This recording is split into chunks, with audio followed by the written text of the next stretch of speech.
നമ്മുടെ ലൈഫൊക്കെ അൺപ്രഡിക്റ്റബിൾ ആണ് അല്ലേ? നമ്മൾ വിചാരിക്കാത്ത പോലെ കുറേ കാര്യങ്ങൾ നമ്മുടെ ലൈഫിൽ സംഭവിക്കും. കുറേ സന്തോഷം വരും, പിന്നെ കുറേ സങ്കടം വരും. സന്തോഷത്തിനേക്കാൾ കൂടുതൽ മേ ബി സങ്കടമായിരിക്കും. നമുക്ക് താങ്ങാവുന്നതിലും അപ്പുറമായിരിക്കും കാര്യങ്ങളൊക്കെ പോകുന്നുണ്ടായിരിക്കും, നമ്മൾ വിചാരിച്ചതിലും അപ്പുറമായിരിക്കും അല്ലേ?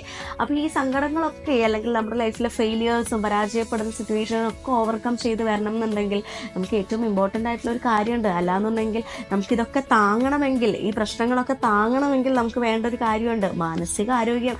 മെൻ്റൽ ഹെൽത്ത് എന്ന് പറയുന്നത് ഇമ്പോർട്ടൻ്റ് ആയിട്ടുള്ള കാര്യമാണ്.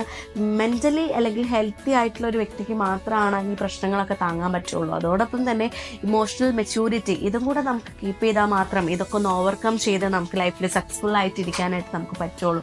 എന്താണ് ഇമോഷണൽ മെച്യൂരിറ്റി കൊണ്ട് ഉദ്ദേശിക്കുന്നത്? നമ്മുടെ ലൈഫിൽ ഇതൊക്കെ ഒരു പാർട്ടാണ്. സന്തോഷം വരുമ്പോൾ സങ്കടം ഉണ്ടായിരിക്കും, അതൊക്കെ ഓവർകം ചെയ്ത് വരണം. നമ്മളിത് സങ്കടപ്പെട്ടുകൊണ്ടിരുന്നിട്ട് കാര്യമില്ല എന്നൊക്കെ മനസ്സിലാക്കി ഓവർകം ചെയ്ത് ലൈഫിൽ സക്സസ്ഫുൾ ആവുക എന്ന് പറയുന്നത് വലിയൊരു കാര്യമാണ്. ഓക്കെ, അപ്പോൾ നമ്മൾ എവിടെയെങ്കിലും ഫെയിലിയറായി പോയിട്ടുണ്ടെങ്കിൽ, ആ ഫെയിലിയറായി അതിൻ്റെ സങ്കടമൊക്കെ കഴിഞ്ഞു, വീണ്ടും ആ ലൈഫ് തിരിച്ചു പിടിക്കണമെങ്കിൽ കുറച്ച് കാര്യങ്ങളൊക്കെ നമ്മൾ ശ്രദ്ധിക്കേണ്ടത് അത്യാവശ്യമാണ്. അങ്ങനെ തിരിച്ചു പിടിക്കാൻ പറ്റാത്തവരാണെന്നുണ്ടെങ്കിൽ നിങ്ങളത് കേട്ടോളുക, നിങ്ങൾക്ക് ഉപകാരപ്പെടുമോ എന്നുള്ളത് നോക്കാം. Anyway, welcome to just talk.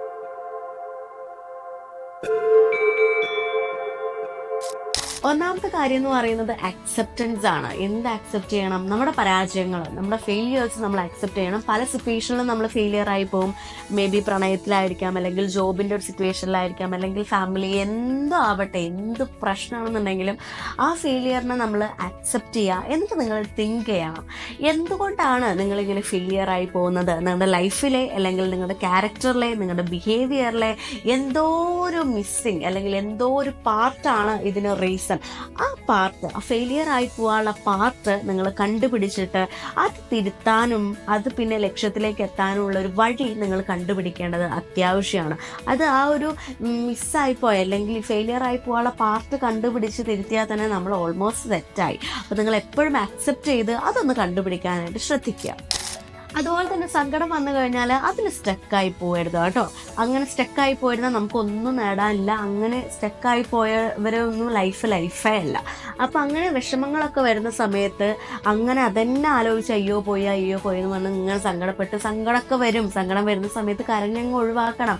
എന്നിട്ട് നിങ്ങൾ ചിന്തിക്കേണ്ട ഒരു കാര്യമുണ്ട്: നെക്സ്റ്റ് ഇനി എന്ത് ചെയ്യാം, അല്ലെങ്കിൽ ഈ വിഷമം പോവാൻ വേണ്ടിയിട്ട്, അത് ഓവർകം ചെയ്യാൻ വേണ്ടിയിട്ട് എനിക്കിനി എന്ത് ചെയ്യാൻ പറ്റും എന്നുള്ള കാര്യമാണ് നെക്സ്റ്റ് നിങ്ങൾ ചിന്തിക്കേണ്ടത്. ഓക്കെ, അതുപോലെ നിങ്ങൾ ചിന്തിക്കുക, ഈ നമുക്ക് കിട്ടുന്ന ഓരോ തിരിച്ചടികളും നമ്മുടെ ഫ്യൂച്ചറിൽ നമുക്ക് എന്തോ നേടാൻ വേണ്ടിയിട്ടാണ്, അല്ലാന്നുണ്ടെങ്കിൽ ഫ്യൂച്ചറിൽ നമ്മൾ സക്സസ്ഫുൾ ആവാൻ വേണ്ടിയിട്ടാണ് ഇങ്ങനെയും നിങ്ങൾക്ക് പരീക്ഷണങ്ങൾ വന്നുകൊണ്ടിരിക്കുന്നത് എന്നുള്ളത് നിങ്ങൾ മനസ്സിലാക്കുക അല്ലേ? നമ്മൾ എവിടെയെങ്കിലും ഒരു ഗോൾ അച്ചീവ് ചെയ്യണം എന്നുണ്ടെങ്കിൽ, അല്ലെങ്കിൽ നമ്മൾ ഉയർച്ചയിലേക്ക് പോകണം എന്നുണ്ടെങ്കിൽ നമ്മൾ താഴ്ചയിൽ നിന്ന് തന്നെ തുടങ്ങണം. അതിൻ്റെ ഇടയിൽ നമുക്ക് കുറേ വീഴ്ചകൾ ഉണ്ടായിരിക്കും. വീണ്ടും എഴുന്നേൽക്കും. കുറേ ശത്രുക്കൾ നമുക്കുണ്ടായിരിക്കും അല്ലേ? കുറേ സപ്പോർട്ട് ഇല്ലായ്മ നമുക്കുണ്ടായിരിക്കും. എന്തോ ആവട്ടെ, എന്ത് വന്നാലും നമ്മൾ ഫ്യൂച്ചറിൽ ആ ഒരു സാധനം അച്ചീവ് ചെയ്യും. അതിന് വേണ്ടിയിട്ടാണ് എന്നെ ഇത്രയും പരീക്ഷിക്കുന്നത് എന്നുള്ളത് നിങ്ങൾ മനസ്സിലാക്കുക. അതുപോലെ തന്നെ നമ്മുടെ ലൈഫിൽ വരുന്ന ഈ സങ്കടവും സന്തോഷവും അല്ലാന്നുണ്ടെങ്കിൽ വീഴ്ചകളും താഴ്ചകളും എല്ലാം നോർമലാണെന്നുള്ളൊരു കാര്യം നിങ്ങൾ മനസ്സിലാക്കുക. രാത്രി പോയി പകലാവുന്നില്ലേ? വീണ്ടും രാത്രിയാവുന്നു, പകലാവുന്നു, രാത്രിയാവുന്നു, പകലാവുന്നു, അതൊക്കെ ഉണ്ടാവും. അത് നമ്മുടെ ലൈഫ് പോലെ തന്നെ. കുറേ സന്തോഷം ഉണ്ടാവും, പിന്നെ കുറേ സങ്കടവും ഉണ്ടാവും, വീണ്ടും കുറേ സന്തോഷം, വീണ്ടും കുറേ സങ്കടം, അതൊക്കെ ഉണ്ടാവും. അതിന് എത്ര വലിയ ക്യാഷുകാരനാണെന്നുണ്ടെങ്കിലും അവർക്ക് അവരുടേതായിട്ടുള്ള കുറേ സഫറിങ്സ് ഉണ്ടായിരിക്കും. ഫുൾ ടൈം ഇങ്ങനെ സന്തോഷിച്ചുകൊണ്ടിരിക്കാൻ പറ്റും? ഇല്ല, സങ്കടമൊക്കെ വരും. അതൊക്കെ അങ്ങനെ തന്നെയാണ്. അതൊക്കെ നോർമലാണ്. രാത്രിയും പകലും പോലെ തന്നെ സന്തോഷം സങ്കടമൊക്കെ നോർമലാണ്. അതൊക്കെ വന്നു പൊക്കോണ്ടേയിരിക്കും എന്നുള്ളത് നിങ്ങൾ ആദ്യം ആക്സെപ്റ്റ് ചെയ്യാൻ മനസ്സിലാക്കുക. അതുപോലെ തന്നെ ലൈഫിനെ കുറിച്ച് നിങ്ങൾ പോസിറ്റീവായിട്ട് തിങ്ക് ചെയ്യുക. നിങ്ങൾ പരിശ്രമിച്ചുകൊണ്ടേയിരിക്കുക. നമ്മുടെ ലൈഫാണ് അത്. ആ ഒരു ലൈഫ് നമുക്ക് തന്നിട്ടുള്ള ഈ ഒരു ലൈഫ് റെസ്പോൺസിബിളായിട്ട് മുന്നോട്ട് കൊണ്ടുപോകുക എന്നുള്ളത് നമ്മുടെ റെസ്പോൺസിബിലിറ്റിയാണ്. അത് അങ്ങനെ തന്നെ എടുക്കാനായിട്ട് നോക്കുക. അല്ലാണ്ട് നമ്മുടെ ജീവിതത്തിനെ കുറിച്ച് ഇങ്ങനെ നെഗറ്റീവ് പറഞ്ഞുകൊണ്ടിരുന്നത് എനിക്ക് അതില്ല, എനിക്ക് ഇതില്ല, അവനെ പോലെ ഞാനില്ല, ഞാൻ എന്ത് ചെയ്താലും തൊലഞ്ഞു പോവാണ്, ആർക്കും എന്നെ വേണ്ട, സൊസൈറ്റിക്ക് എന്നെ വേണ്ട, ദൈവത്തിനും എന്നെ വേണ്ട, അത് ഇത് പറഞ്ഞ് നമ്മുടെ ലൈഫിനെ ഇങ്ങനെ നമ്മൾ തന്നെ ബ്ലെയിം ചെയ്തുകൊണ്ടിരിക്കാണ്ട് നമുക്ക് എപ്പോഴും ഒരു ശുഭാപ്തി വിശ്വാസം വേണം അല്ലേ? നമുക്കൊരു ലക്ഷ്യം ഉണ്ടായിരിക്കണം. അതിനുവേണ്ടി നമ്മൾ കഠിനാധ്വാനം ചെയ്യണം. ഒരു മോട്ടിവേഷൻ നമുക്ക് ഉണ്ടായിരിക്കണം, ഒരു ഡിസയർ നമുക്ക് ഉണ്ടായിരിക്കണം അല്ലേ? അപ്പോഴാണ് നമ്മൾ പോസിറ്റീവായിട്ടിരിക്കുള്ളൂ. നെക്സ്റ്റ് എന്ത് നമ്മൾ തിങ്ക് ചെയ്യുള്ളൂ. അതിന് വേണ്ടിയിട്ട് നമ്മൾ എപ്പോഴും പോസിറ്റീവായിട്ടിരിക്കുക. നിങ്ങൾ ഹെൽപ്ലെസ് ആവരുത്, ഹോപ്പ്ലെസ് ആവരുത്. അങ്ങനെ ആയിക്കഴിഞ്ഞാൽ മീനിങ്ഫുൾ അല്ലാണ്ടായി പോകും, നമുക്കൊന്നും ചെയ്യാനില്ലാണ്ടായിപ്പോകും. എപ്പോഴും പ്രതീക്ഷയോടുകൂടി ശുഭാപ്തി വിശ്വാസത്തോടു കൂടി നിങ്ങളുടെ ലൈഫിൽ നിങ്ങൾ നോക്കിക്കാണാം. വളരെ റെസ്പോൺസിബിൾ ആയിട്ട് മുന്നോട്ട് കൊണ്ടുപോവുക, പോസിറ്റീവായിട്ട് തിങ്ക് ചെയ്യുക, പരിശ്രമിച്ചുകൊണ്ടേ ഇരിക്കുക. അതുപോലെ നിങ്ങൾ ഡൗൺ ആയിരിക്കുന്ന സമയത്ത് നിങ്ങൾക്ക് എന്തെങ്കിലും ഒരു മോട്ടിവേഷൻ അല്ലെങ്കിൽ ആ ഒരു ഡ്രൈവ് നമുക്ക് കിട്ടണമെന്നുണ്ടെങ്കിൽ, ഒരു മോട്ടീവ് നമുക്ക് കിട്ടണമെന്നുണ്ടെങ്കിൽ ഏത് സോഴ്സാണ് നിങ്ങളെ ഹെൽപ്പ് ചെയ്യുന്നത്? മേ ബി ഒരു ബുക്സ് ആയിരിക്കാം, അല്ലെങ്കിൽ എന്തെങ്കിലും മോട്ടിവേഷണൽ വീഡിയോസ് ആയിരിക്കാം, അല്ലെങ്കിൽ വളരെ ഡള്ളായിട്ട് ഇരുന്നവർ അല്ലെങ്കിൽ വളരെയധികം ഫെയിലിയേഴ്സിലൂടെ കടന്നു പോയിട്ട് സക്സസ്ഫുൾ ആയിട്ടുള്ള ഒത്തിരി പേരുടെ ബുക്സ് ഒക്കെ നമുക്ക് അവൈലബിൾ ആണ്. അത് വായിച്ചാൽ നിങ്ങൾക്ക് മേ ബി ഒരു മോട്ടിവേഷൻ വരുമായിരിക്കും. നിങ്ങൾക്ക് എന്താണ് ഒരു മോട്ടിവേഷൻ കിട്ടുന്ന സോഴ്സ്, അത് അന്വേഷിച്ച് അത് ഫൈൻഡ് ചെയ്തിട്ട് നിങ്ങളത് കേൾക്കാനും വായിക്കാനും ഒക്കെ ശ്രമിക്കുക. അതുപോലെ തന്നെ നിങ്ങൾക്ക് നിങ്ങളോട് തന്നെ ഒരു അനുകമ്പ നിങ്ങൾ ഫീൽ ചെയ്യിപ്പിക്കണം. ബിക്കോസ് നിങ്ങൾ കടന്നു വന്ന വഴികൾ, നിങ്ങൾ വളരെ സ്ട്രെസ് ആയിട്ടായിരിക്കും കടന്നു വന്നിട്ടുണ്ടായിരിക്കുക, അല്ലെങ്കിൽ ഒത്തിരി ഫെയിലിയേഴ്സ് നമുക്ക് ഉണ്ടായിരിക്കും, ഒത്തിരി പ്രശ്നങ്ങളിലൂടെ കടന്നു വന്നവരായിരിക്കും, എന്തോ ആയിക്കോട്ടെ.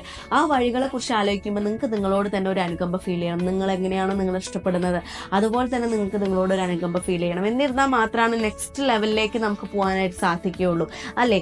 അപ്പോഴാണ് നമുക്ക് മറ്റുള്ളവരോടായാലും ഒരു അനുകമ്പ ഫീൽ ചെയ്യുള്ളൂ. നിങ്ങൾക്ക് നിങ്ങളെ തന്നെ ഒരു നെക്സ്റ്റ് ലെവലിലേക്ക് എത്തിക്കണം എന്ന് തോന്നുന്നത് അപ്പോഴായിരിക്കും, അല്ലേ? അപ്പോൾ എപ്പോഴും ഒരു അനുകമ്പ നിങ്ങളോട് തന്നെ കീപ്പ് ചെയ്യുന്നത് വളരെ നല്ലതാണ്. അപ്പോൾ ഈ കാര്യങ്ങളൊക്കെ ഒന്ന് ചിന്തിച്ചാൽ ഇനി ഒരിക്കലും നിങ്ങളുടെ ലൈഫിൽ എന്തെങ്കിലും ഫെയിലിയർ വന്നാൽ ഡള്ളാവില്ല. ലൈഫാണ്, മുന്നോട്ട് കൊണ്ടുപോയേ പറ്റുള്ളൂ. ഞാൻ വിജയിച്ചിരിക്കും. നിങ്ങൾ എന്തൊക്കെ ഇനി ആരൊക്കെ തളർത്തിയാലും ആരുടെ സപ്പോർട്ടില്ലെങ്കിലും എന്തില്ലെങ്കിലും വേണ്ടില്ല, ഞാൻ ഇനി എന്നെ ഫെയിലിയർ ആക്കാൻ നോക്കിയാൽ ഞാൻ ഫെയിലിയർ ആവില്ല മക്കളെ. ഞാനിത് നേടിയെടുക്കും എന്നുള്ളൊരു ആറ്റിറ്റ്യൂഡിൽ തന്നെ മുന്നോട്ട് കൊണ്ടുപോകണം. ഇങ്ങനെ ഡള്ളായിട്ട് ഇരുന്നിട്ടുണ്ടെന്നുണ്ടെങ്കിൽ നമുക്ക് എന്തെങ്കിലും നേടാനുണ്ടോ? ഒന്നും നേടാനില്ല. നമ്മുടെ ലൈഫ് മീനിങ് ഫുൾ ആവും? ഒരിക്കലും ഇല്ല. നഷ്ടം നമുക്ക് മാത്രമാണ്. ബാക്കിയുള്ളവർ വളരെ സ്മൂത്തായിട്ട് അവരുടെ ലൈഫൊക്കെ മുന്നോട്ട് കൊണ്ടുപോയി അവർ പ്രതീക്ഷിച്ച കാര്യങ്ങളും അല്ലെങ്കിൽ അവർ അച്ചീവ് ചെയ്യാൻ ഉദ്ദേശിച്ച കാര്യങ്ങളൊക്കെ സെറ്റാക്കിയിട്ടുണ്ടാവും. നമ്മൾ അവിടെ വീണോർത്ത് തന്നെ വീണ്ടും വീണ്ടും വീണ്ടും ഒന്നും നേടാനാവാണ്ട് നമ്മുടെ ലൈഫ് ആരും അറിയാണ്ട് വളരെ ഗ്ലൂമിയായി വളരെ ഡിപ്രഷനിലേക്കൊക്കെ പോകുന്ന ഒത്തിരി പേരുണ്ട്. അതിനൊന്നും നിങ്ങൾ നിൽക്കേണ്ട ആവശ്യമില്ല.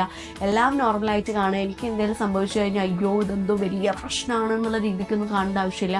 എല്ലാവർക്കും വരുന്ന പോലെ തന്നെയാണ് നിങ്ങൾക്കും സന്തോഷം സങ്കടം ഒക്കെ കടന്നു പോകും. ഈ നിമിഷം കടന്നു പോകും എന്നുള്ളത് നമ്മൾ കേട്ടിട്ടില്ലേ, അല്ലേ? അപ്പോൾ ഇപ്പോൾ സങ്കടമാണെന്നുണ്ടെങ്കിൽ അടുത്ത നിമിഷം മേ ബി നമുക്കൊരു സന്തോഷമായിരിക്കും ഉണ്ടായിരിക്കുക. അത് നിങ്ങൾ മനസ്സിലാക്കുക. ഇപ്പോൾ ഒരു സന്തോഷം കിട്ടിയെന്ന് വിചാരിച്ചിട്ട് നമ്മുടെ ലൈഫ് ലോങ് ആ ഒരു ഹാപ്പിനെസ്സിൽ നമ്മുടെ ജീവിതം നമ്മൾ മുന്നോട്ട് കൊണ്ടുപോകില്ല. നമ്മൾ മനുഷ്യന്മാർ അടുത്തൊരു സന്തോഷം എന്താണെന്ന് പറഞ്ഞിട്ട് നമ്മൾ തേടിക്കൊണ്ടേയിരിക്കും. അതിൻ്റെ ഇടയിൽ നമുക്ക് കുറേ ഡൗൺസ് ഉണ്ടായിരിക്കും. അതൊക്കെ അക്സെപ്റ്റ് ചെയ്യുക, നോർമലായിട്ട് കാണുക, മുന്നോട്ട് കൊണ്ടുപോകാൻ. നിങ്ങളുടെ ഗോൾ എന്താണോ അത് നിങ്ങൾ അച്ചീവ് ചെയ്യുന്നുള്ളൊരു കോൺഫിഡൻസ് നിങ്ങളുടെ ഉള്ളിൽ എപ്പോഴും കീപ്പ് ചെയ്തുകൊണ്ടിരിക്കുക. സങ്കടപ്പെടരുത് കേട്ടോ.